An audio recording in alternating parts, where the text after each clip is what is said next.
भगवान को शिव कहा गया है, वो पार ब्रह्म परमेश्वर है। तो बचपन से इस चीज को समझते थे और तब उन्होंने शिव को गुरु कहा। चलिए वो कहानी में वही समाप्त करूंगा।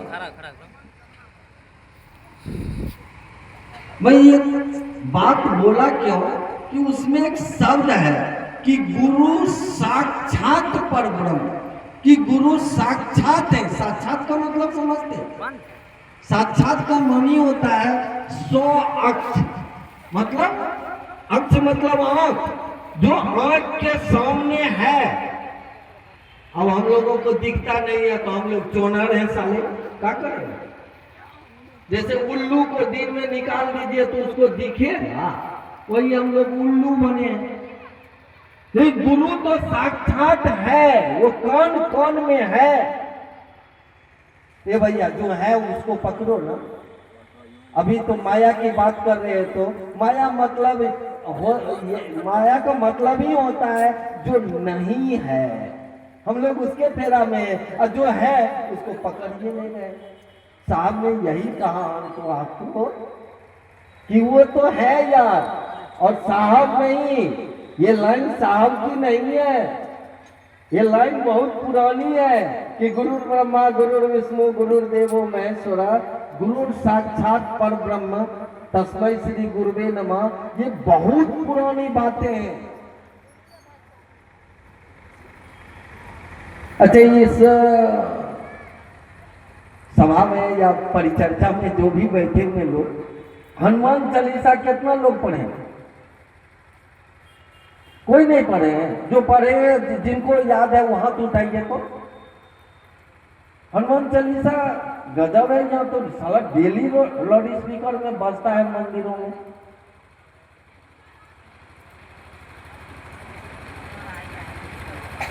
हनुमान चालीसा का पहला लाइन क्या है? रवि जी बोल रहे हैं, श्री गुरु चरण सरोज रज। तुलसीदास 1630 ईस्वी में इस चीज को लिखा था, हनुमान चालीसा को लिखा था। उसी के समकक्ष में उन्होंने मानस की भी रचना की थी, रामचरित मानस। सोचिए उसका पहला लाइन क्या कह रहा है? श्री गुरु। श्री मतलब ही परमात्मा बोला जाता है।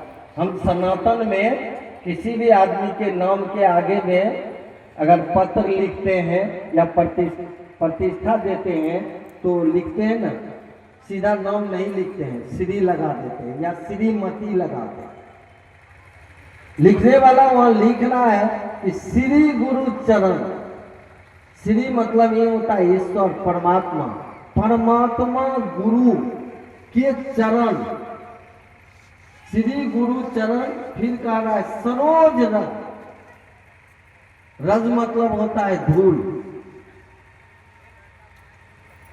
उसके चरण का सरोज रज। सरोज मतलब समझते? सरोज मतलब ये होता है, सरोज तो एक जगह कमल को भी कहा गया है। वो कमल के समान अगर उसके चरणों का धूल मिल जाए, क्या कमाल होगा। जीव शिव होगा, जीव शिव हो जाए।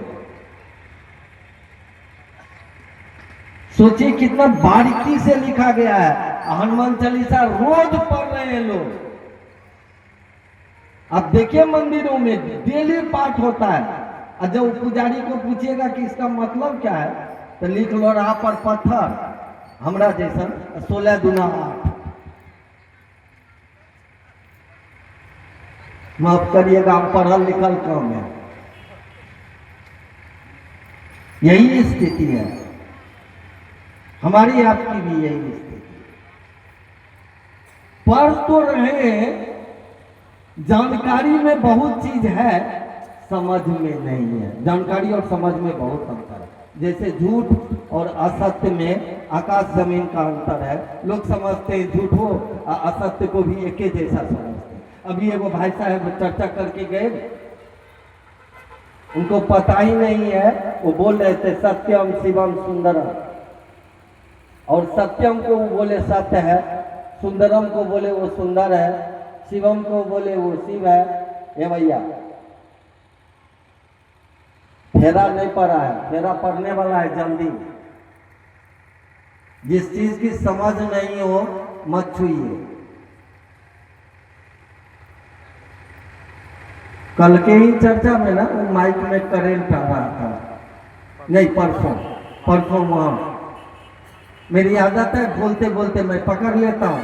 चला एक बार पकड़ा मारा झटका, दोबारा मारा तेबारा तो हमको मेरा मन विचार किया एक झटका हम ही दे देते हैं, साले जलिए जाएंगे। जा मेरे झटका कोई बर्दाश्त करेंगे नहीं, साले जल जाएंगे, तार फार सब जल जाएगा। लेकिन लाउड स्पीकर वाला हमको गरियाएगा, इस साला ने कौन सी कर दिया जी, समूचा जला दिया। समझने की कोशिश करिए कि श्री गुरु चरण सरोज रज। फिर कहने वाला आगे लिख रहा है निज मन मुकुट सुधार। निज मन, निज मतलब होता है खास अपना, अपने मन को सुधारने के लिए निज मन मुकुट सुधार। उसको सुधारने के लिए ईश्वर गुरु परमात्मा गुरु के चरण का अगर धूल भी मिल जाए कमाल हो जाए। और इसका उदाहरण भी दिया है तुलसी ने कि वर्णो रघुवर विमल जस। जैसे रघुवर ने, जैसे राम ने गुरु को वर्ण किया, वर्णो रघुवर विमल जस जो दायक फलचार, जो फल देने योग्य हो गया। क्या क्या नहीं राम ने कर दिया धरती पर। आज भी राम के मंदिर में अगरबत्ती या घड़ी घंटा प्रसाद डोल रहा है। ए भैया आपके मंदिर